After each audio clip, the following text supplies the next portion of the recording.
G'day there guys, Marky here, and welcome back to another episode of r/relationship advice. I do hope you enjoyed today's bloody good episode, and with that said, I want you to sit back, relax, chuck a prawn to the barbie. Let's get right into it. Cheers. Posted by user Able19985, titled, Am I the asshole here because I called my psycho ex's unrelated child my NAUGHTER? Buckle up. 15 years ago, I was 25 and was finishing my contract, and my then girlfriend of 3 years, Natalie, was acting increasingly strange. I came back from a 2-month assignment and was prepared to break up with Natalie. She came by and gave me the good news that she was pregnant. I asked how far along she was, and she said 5 weeks. So I broke it off with her and told her that she needed to do better at math. She refused the breakup and insisted that the baby was mine. So I told her the following. 1. Paternity test, and 2. If the child was mine, we can talk about financial support and custody agreements with lawyers. She refused both and told everyone that we both knew that I was a deadbeat for knocking her up and leaving her. I told everyone that I was on a 2-month assignment when she was conceived, but a few insisted for the sake of decency that I house her and give her limited support. How about for the sake of decency, those guys do that instead of you, OP? That sounds pretty cool to me. I consulted a lawyer about this mess, and the lawyer made it very clear that any overt support that I give could be seen as me taking responsibility. So I told these friends that, and most dropped it, except one guy. Who again insisted that charity couldn't be used as a legal cudgel like that. I told him that if he believes that, then he can house her. He agreed to drop it after that. Child was born, and not even gonna do the whole she didn't even look like me, because most babies are born with squished faces, and all I saw were the pictures she sent me with messages like, Emma wants to know where the daddy is and shit. She still refused to take any paternity tests, but her constantly showing up with that baby got to the point where I filed a restraining order. Fun fact, in my state, a permanent RO is not in fact permanent. It is 2 effing years long. The only way to get it longer is if there was a violent crime associated.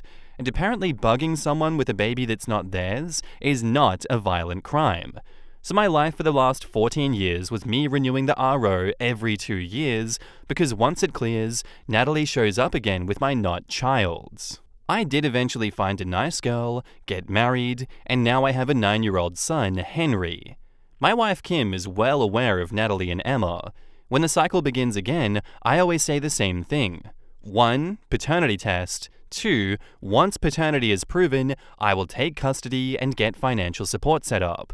Natalie always refuses and says that both are insulting.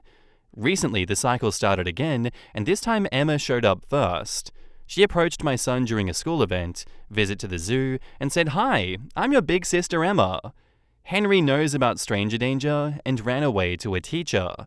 I had to have a very painful talk to the teachers and parents that were there at the event about my relationship with Emma and Natalie, and how Emma was never my daughter.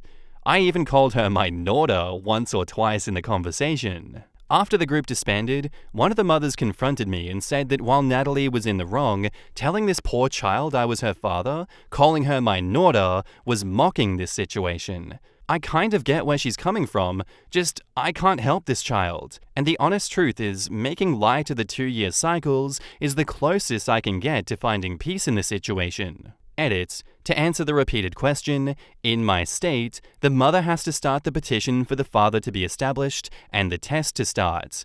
There is no instance where a father can start the petition. There was a chance to do this when Emma was born, but the window was exactly 1 month. And I was much too focused on the RO, not thinking the paternity angle would bite me in the butt. One last time, to everyone saying just ask for custody, that'll force a DNA test, literally can't be done. Been through this enough with a lawyer and have consulted with other lawyers. There are laws protecting children, and a lot of them exist for good reason. I'll explain it the way that my lawyer explained it. Imagine there's a woman that ran away from an abusive ex.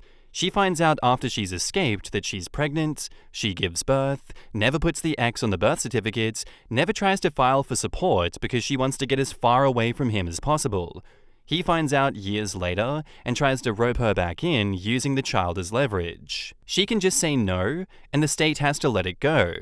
There is, however, a provision if the father was involved enough to know when the birth was that he could submit his DNA to the state within 31 days of birth as a potential father, but that time has long passed. The law is designed this way on purpose.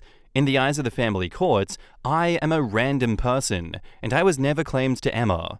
If you think the state wants all children to be claimed by fathers and will gladly submit any DNA test whenever any potential father shows up, find a random single mum, call the family law court and say that you want to claim her child.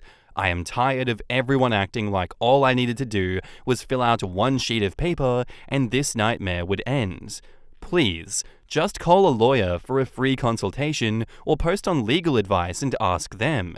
It doesn't work that way. In the comments, Zolumad says, "What really bothers me here is that an RO was in place, but Emma was confident enough to know that she was approaching the right kid. This is a great point. Really scary. OP, you need to really take this seriously. Oh yeah, oh crap, oh run." This has gone from, "Hey, you're the father despite the fact that you're obviously not, and I refuse to prove it," to, "I know where you are, who you're married to, and who your kid is. My daughter was raised by me, so you can know what to expect. I'll never give up." Not the asshole here. At some point it becomes draining, and the little girl is going to need some serious therapy after everything is said and done. Why don't you go to the courthouse and make her do one so it can come to an end? OP says, because Natalie does not consent to it. And she said she's not seeking any sort of court-ordered support, so the court just shrugs and says, get a protective order. But can't what she's doing be considered slandering your name? And that can definitely hurt your reputation, so you can sue and force a paternity test, right? She's basically implying that you're a deadbeat who doesn't acknowledge your kid. Have you considered reporting your ex to CPS? She's emotionally abusing her daughter. She is telling her that you are her father and don't want her, and she dropped her off at the zoo to find your son and tell him that she is his sister. If you report this along with the constant restraining orders, surely CPS would intervene and at least interview her daughter to find out what else she is being brainwashed with and interview your ex as a potential danger to both her daughter and your son. The fact that she's following your son should be enough to take further measures. OP says, before Emma was involved, we had no idea what type of relationship the two had other than how Emma acted like in public very briefly. We had no reason to contact CPS. And again, delving into Natalie's home life with Emma could have been construed as a type of contact, which makes getting a new restraining order much harder. We need to know where to send the summons, and that's it. Yeah, I don't think you're the asshole here for calling your psycho ex's unrelated child your NAUGHTER. That's just the tip of the iceberg and a whole bunch of shit going on here. And before anyone comes at the comments for reading comprehension, the edits came like way after the comments that I read. I'm sorry that I read it in that order, but don't come at them for not having reading comprehension, please. I would like to personally thank you for sharing your experience with everyone online, OP. All we can really do is be, I would hope, impartial third parties here, just to say whether you're an asshole or not for calling the ex's unrelated child that. I don't think you can really get any practical advice because your lawyers know best. So I would just like to personally say that I don't think you're an asshole. I don't think there's much you can do besides going crazy that would make you an asshole. And now, on to the updates. Got off the phone with my attorney. We have a preliminary hearing on the new RO this week. We'll most likely be issued a temporary restraining order, and then after that, another hearing for the permanent restraining order.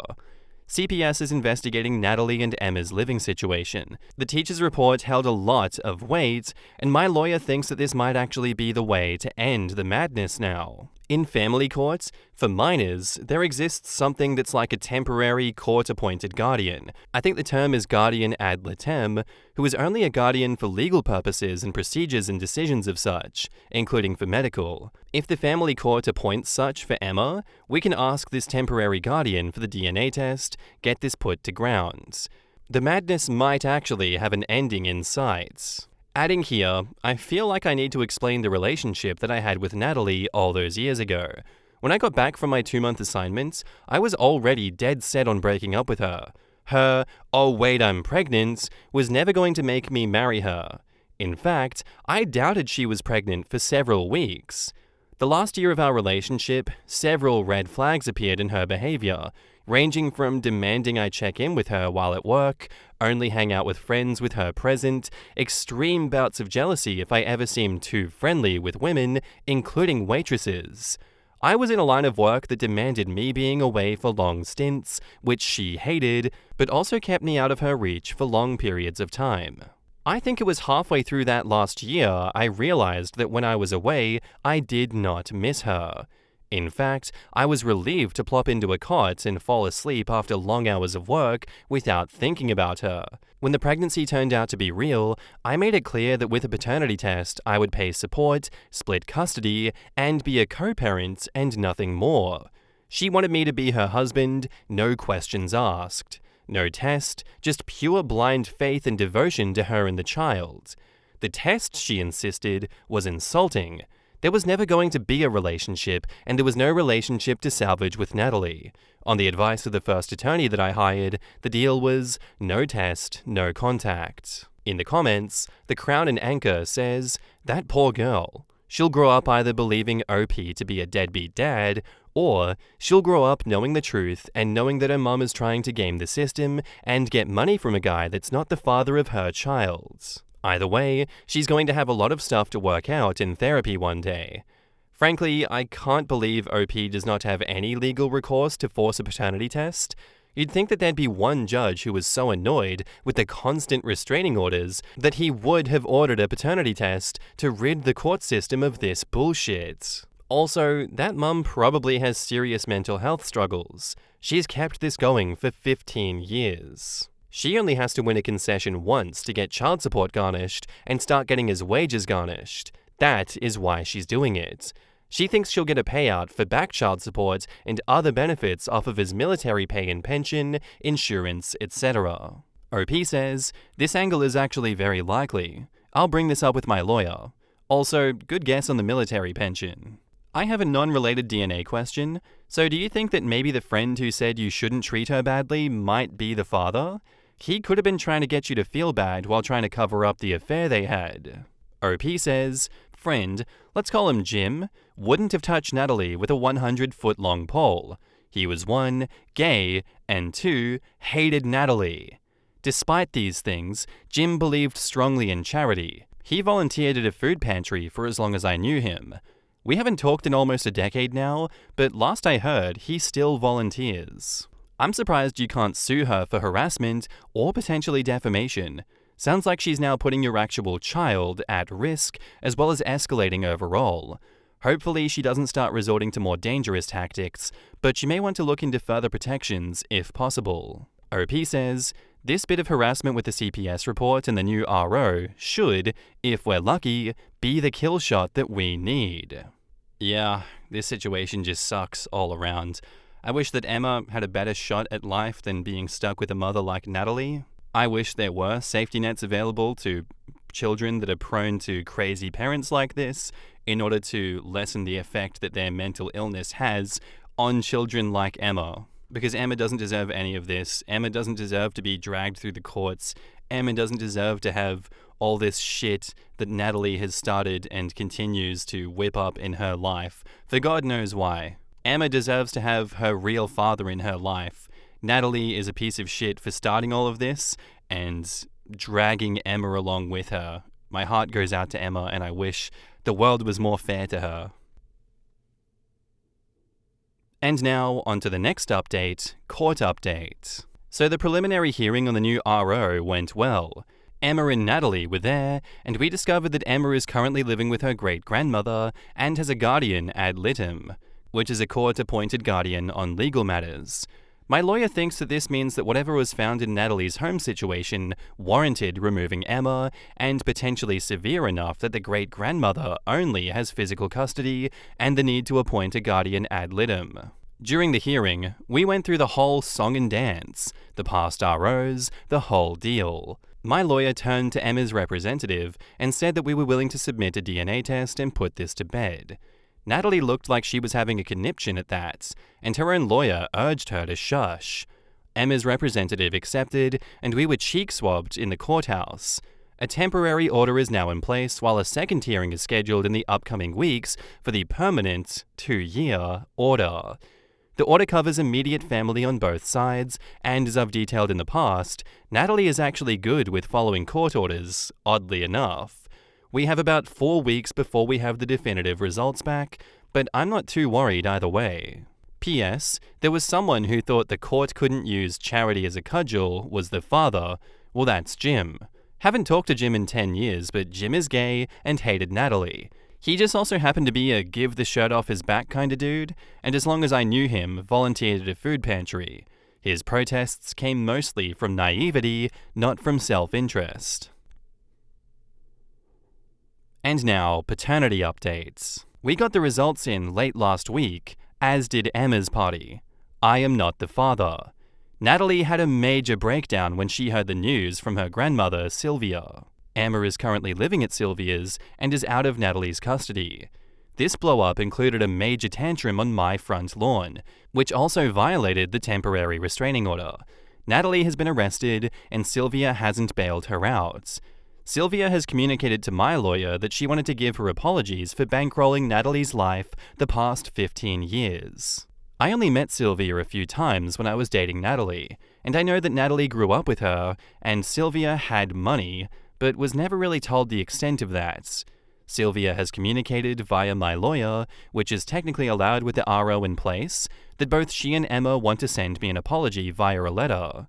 I told my lawyer that they were free to write whatever letters they wanted, as long as this was the last communication that we had with them. The permanent restraining order is certainly going to be granted now, with the emergency one violated. We still don't know what caused Emma to be removed from Natalie's care, or if Natalie has any underlying issues. If we do get the letters, I will post them. In the comments, Suspended Account says, I feel for Emma. I mean, look at her maternal influence, but I'm glad that you finally have answers and can hopefully keep Natalie away from you and your family permanently from now on.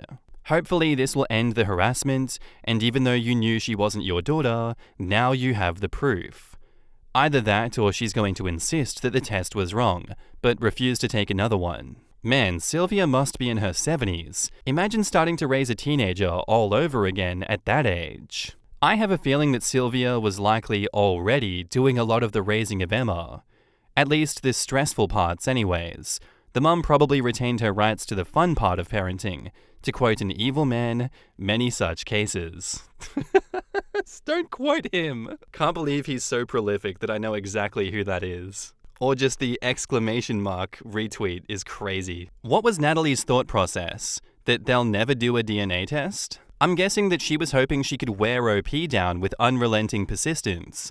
If I refuse the DNA test and harass him enough, eventually he'll just agree that Emma is his and we'll be a happy family. If enough people believe her story, she could have potentially used social peer pressure against OP. That's obviously not how stalking and harassment actually work, but Natalie isn't exactly the picture of stable mental health. Yeah, I feel like it's one of those situations where if you repeat a lie enough times, it just becomes the truth.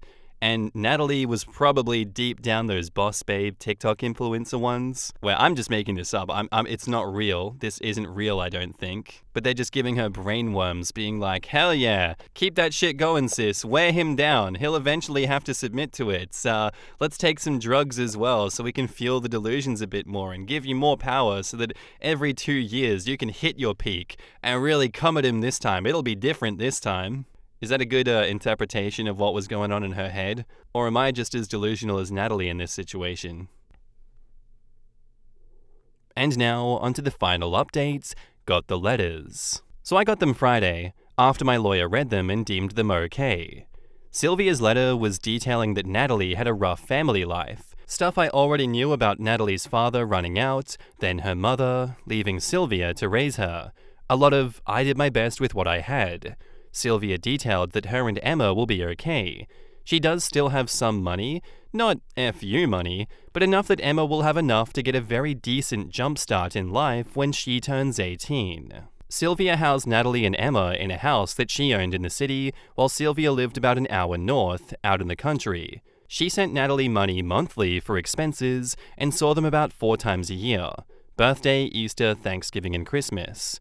As to Emma's living situation, the only thing that Sylvia said was the photos she saw of the city house broke her heart.